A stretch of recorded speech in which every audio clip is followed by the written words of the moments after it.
resources, inspiring interviews, business practices, and practical advice to take your art career to the next level. Join Sergio Gomez in today's Artist Next Level and get ready to take control of your career.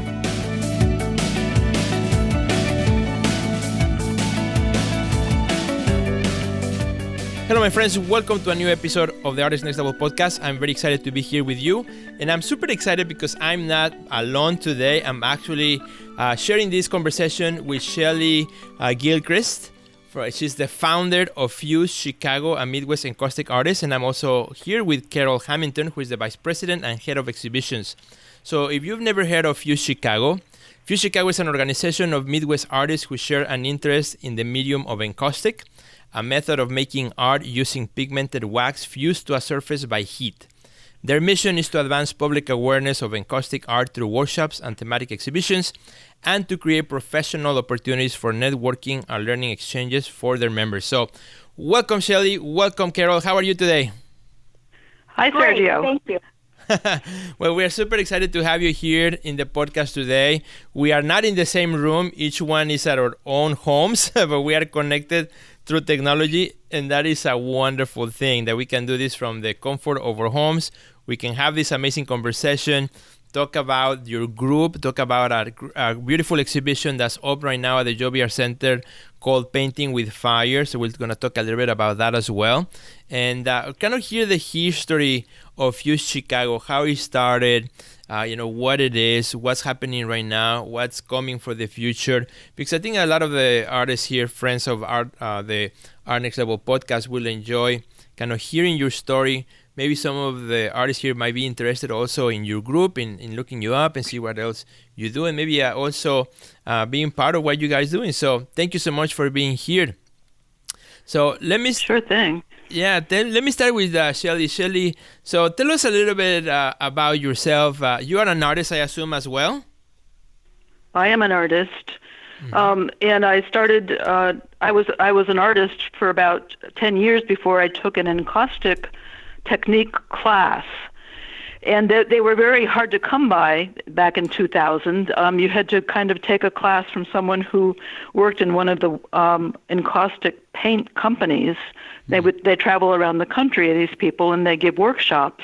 Okay. But the people who worked, at least in the Midwest, who worked with wax at that time were very disconnected from each other. People on the East Coast kind of got together more better. They got together more easily because they formed groups. And I think that one of the things that started the kind of the wave was a show that was given. It was a show of national artists in 1999 in New Jersey. Okay. It was a show that featured work that was done in encaustic by artists like James Turrell, Jasper Johns, Sabina Ott, our own Sabina Ott from late Sabina Ott from Oak Park here, Nancy Graves, Arthur Dove, Bryce Marden, and Linda Benches. I think all of these people had been working in other media, but also in encaustic for several years. This was going on between the 1930s and the 1990s. So once there was this show, this particular show in New Jersey, then shortly after that, a book came out by Joanne Matera. It was called The Art of Encaustic Painting. And what she did was explore all the methods that people were using in the present time. And the present time then was just in the 90s. Okay. So the people it kind of formed a nucleus for everybody who had been taking random classes to kind of hook up together. And so there were groups that were forming on the East Coast and the West Coast, but there wasn't a group in the middle of the country, so I started one here. Wonderful. Wonderful. Yeah, that came out of the, it came out of the encaustic conference that started on the East Coast, and the first one was done in 2007, and our group started in, I think, 2009, early 2009. Wow, wonderful. And so when, this idea came to also start a group here in the Midwest, I assume you had already a network of artists that you knew who were working with the medium of encaustic? Okay, how No. did that work? You would think that, wouldn't you? No. But as a matter of fact, what happened was that I went to the conference. I went to the second annual conference. It started in 2007, and I went in 2008 because I didn't hear about it when it was first announced. I didn't hear about it the first year, and so in 2008 I realized that there were groups already in fact, these groups met in small groups. They had breakout sessions at the conference. This conference was on the East Coast near Boston. And when I got home here, I thought, well, I don't know who else is working in encaustic here. I feel lonely. And I just happened to go to the Art Center in Highland Park that fall, and Jenny Lerner was putting up a show herself of several encaustic people who were doing encaustic work.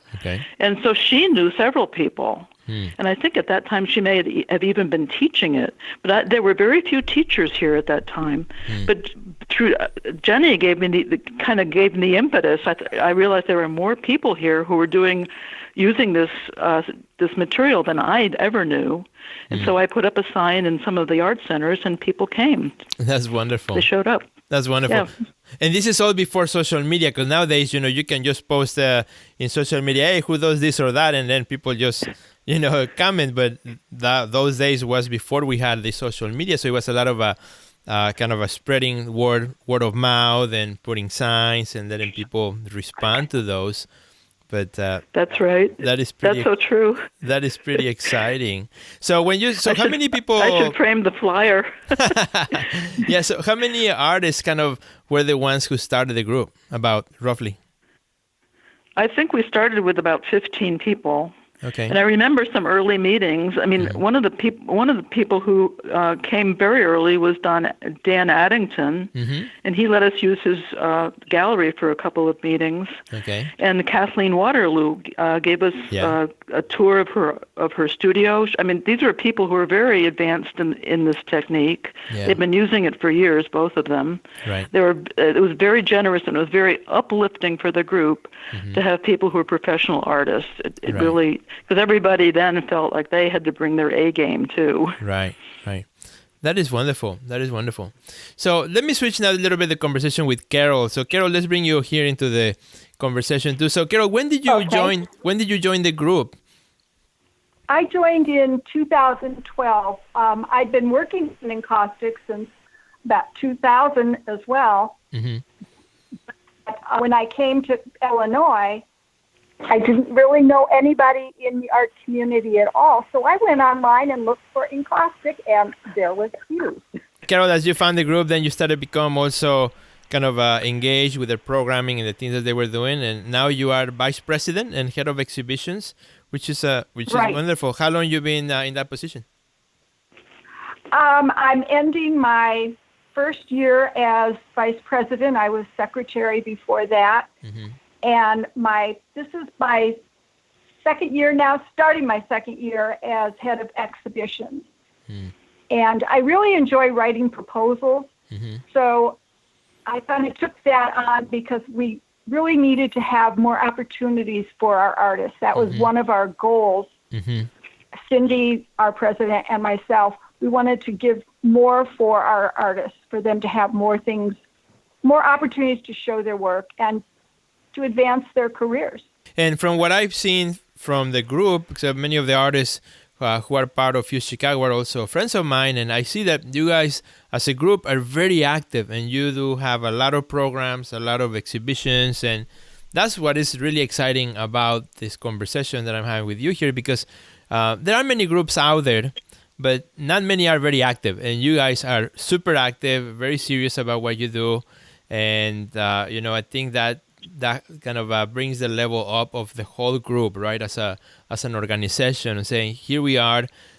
Not only this is what we do, but we also work together to make great things. Carol, give us a little bit of the idea, like what are the activities that the group are doing right now in terms of, programs, exhibitions, workshops, that kinds of things. Well, we're having a busy year as far as exhibitions. We have the show at the Joe. We have a show closing this week in Indiana at Arts Place. And then we have a show coming up at the State Street Gallery for Robert Morris University in March. Mm-hmm. And then in August, we will be at the South Haven Arts Center. Mm-hmm. And in October, we have one more show for the year at Union Street Gallery in Chicago Heights. So we've got a full plate this year for our members. Now I'm getting busy lining up shows now for 2020. That's beautiful. That's wonderful. So how does it work for you as a group? So in other words, like do you have, I assume, a committee of other artists that you work with, so that put proposals, send them out, make contacts, and then, you know, kind of follow up on those? Is that kind of the process how you guys work on finding opportunities? Well, you know, we keep abreast of things that are posted online through Call for Art, and then I'm on as many mailing lists as I can find for different organizations, galleries, universities. So when they have calls, I get an email for that.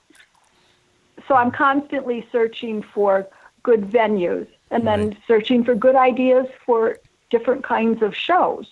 Right. And then with our meetings, we've been trying this last year and now in this next year to have programming for our artists, to have topics that are pertinent to their practice, that will help them develop their practice and further their professional development. So we try to have several formal meetings a year where we have the whole group together and then have programming for them. Wonderful.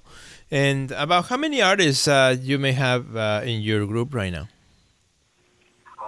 This year we're hitting 40. All right. So Carol, so when it comes when an opportunity is found for the group, so then you put a kind of an invitation to the members to participate in the different shows, or you know, how do you guys work some of those details of an exhibition? When we have a proposal accepted, then I put out a call for art to our members with all the details, or at least all the details I have at the moment. And then, depending on the proposal, we have different people jurying the show. Okay. So it depends on, you know, the proposal and the details of that. Right, and you know, so because every space is different, so there's different requirements, different space, and so each I assume each one is unique. Yeah. Wonderful. So let me go to Shelley for a minute. So Shelley, you know, as you look back over the years, you know, since you started FUSEDChicago, and now you as being an active member, but no longer at the helm, but still been participating with the group. You know, what are some of the biggest challenges that you had over the years, if you were to think about the group that you had to kind of work through or overcome, particularly at the beginning years? The first thing was to write a mission statement. Okay, yeah. And it was very hard. I mean, it took, for some reason, it took like a year and a half. But then we had to figure out what actually the members wanted from the group, which is probably that's tied in with the mission statement when you think about it. But there was a lot of discussion about whether we wanted to have critiques or, you know, studio visits were popular, critiques were not so much, and everybody wanted to exhibit their work. That was the thing. And I have to say, one of the things that is really that's happened that's been wonderful for the group is that the level of work has risen. I mean, it used to be that there was a very broad range of experience as artists in our group, but people have learned from each other. People have taken serious classes about, you know, art classes beyond just using this wax material, and the work in the group has gotten much better, which I think makes it easier for Carol to do what she's doing, which is getting us exhibit opportunities, which is what everybody seemed to want, even from the very beginning. Right. And that's so true, Shelley. I have such a strong body of work to choose from when I send out proposals now that it makes it a lot easier, and it really is exciting. Yeah, and that's definitely one of the things that I can attest to, because we have the show Painting with Fire right now at the JBR Center, where I had the pleasure of working with Carol on putting the show together.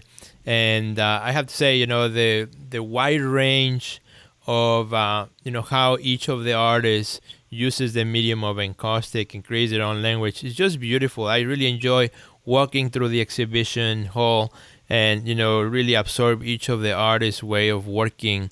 And, each one is so independent, so unique, so different from each other, which it makes my job as a curator a lot easier, right? When I was able to, play around with all the different works by all the different artists and really start to create a visual conversation of, how I wanted the public to experience the work.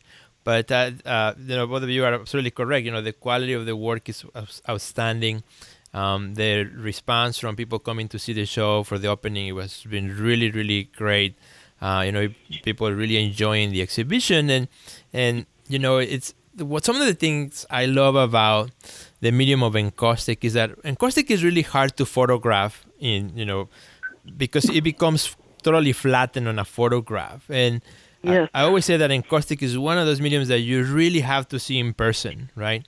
A photograph never does justice for the medium, the depth, that is created, the texture that many artists use as well, and there's just some visual, tactical quality of the medium itself that is one of those exhibitions that is very rich, and anyone who comes to see the show, it comes really filled with the notion of what this medium does for you and the experience of looking at the work up close and getting a sense of how each of the artists is using it in his or her own way, which I think is great. And I think as a group, you have a very nice, diverse group, but a very high-level work, and that it kind of stands on its own, each of the individual artists, which I think is not always possible when you have a big group. But I think you guys have done a great job on that. Shelley, kind of going back a little bit with you now, also as you look back, we talked a little bit about some of the struggles at the beginning, but what has been some of maybe your greatest joys, kind of on the other side, as have you seen where you are now, where the group is at now? What are some of the things that kind of makes you excited and happy and say, well, geez, this was really nice to do? Well, if I think back to the beginning when we didn't know what we were doing, now this is a fully formed, functioning group with great leadership, who they have a direction for us. I mean, it is all pulled together, and we were at the beginning, we were just kind of holding threads, wondering what to do with them and what we were going to make out of these pieces we were holding in our hands. It wasn't clear even right away. I want to say we couldn't even at first find places to meet. Okay. That was a challenge for some reason. But the fact that now this is all we can. This is what we can take in our stride. I mean, we know that there's going to be an interesting program a couple of times a year, and there's something for everybody. Usually, within an entire year, there's something that somebody will want to attend and pay attention to, and there are exhibits, and then there's kind of the camaraderie. I would have to say that's important. A lot of us are kind of out. We're kind of spread around, and we're on our, as you know, being an artist, you're alone a lot. You have to do it. So you have to be alone to put in the time. So it's great to have kind of instant friends or colleagues. That's wonderful. It is just cohered, and I would say that one of the best things I did was to resign, because then, I took it as far as I could, and you kind of get a sense you're the person who starts it, you have the vision, but then there's a time when you kind of have to let this go, because something more can happen, but it won't be with you, right? So it was good. It was good to turn it over, and the leadership now is so competent.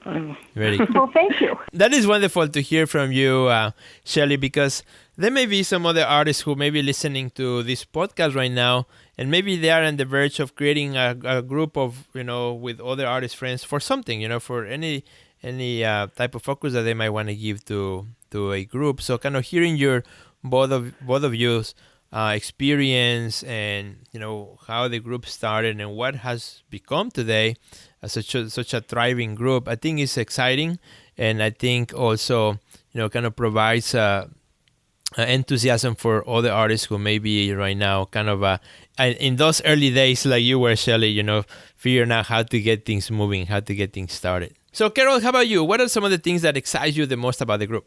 Actually, some of the most exciting things are the members themselves. We have such wonderful people, and making those connections and talking with people and connecting with people who share this passion for this medium. It is really thrilling, and I always learn something. It's a continual learning, and so it's been a really great opportunity to increase my skills as well as connect with people and share what I know. Right. And we want to take this opportunity also to invite all friends, particularly if you're in Chicago, to come on February 7th to the JBR Center. From 7 to 9 p.m., we will having a closing reception with the group, with FUSEDChicago.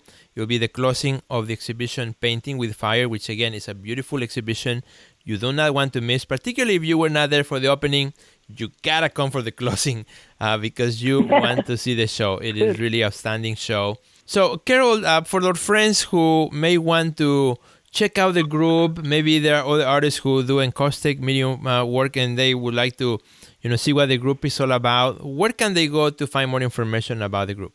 You can go to our website, which is FUSEDChicago.com, and we have information about the group. We have a link where you can join the group. And we are going to be in the process of revamping our webpage. So in the future, we will have even more information, resources for our artists, and information about when we meet. But you can also get on our mailing list there, and so that you would get information about when we are gathering and come out and meet us. Fabulous. What would be your pitch for someone to join the group? I gave one to someone not long ago.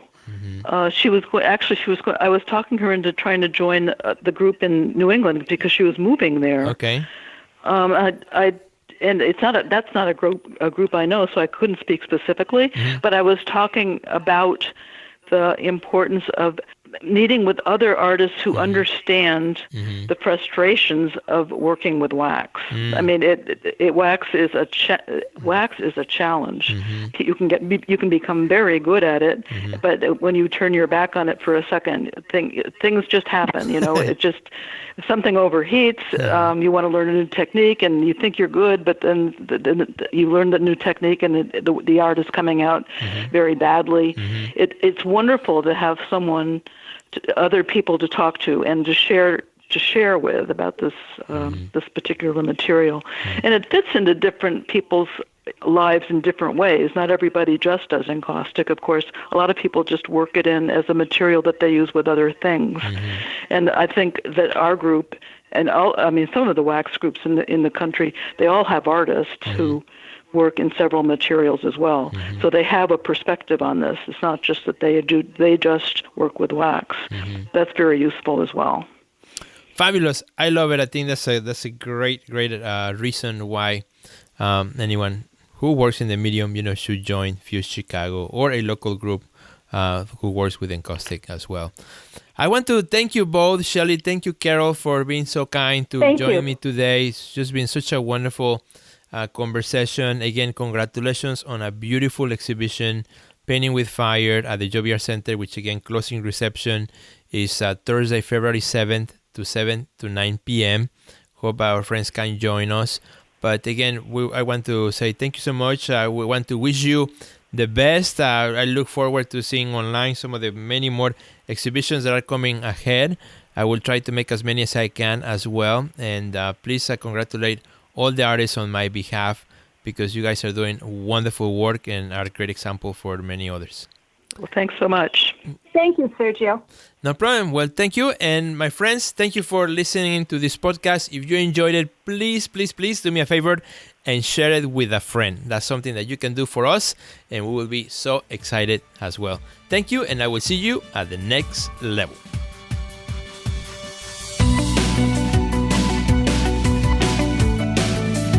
Check out our website at www.theartistnextlevel.com, where you will find our podcast library, learn about our upcoming webinars, find resources relevant to your career, and much more. Thanks for listening to today's podcast, and we'll see you at the next level.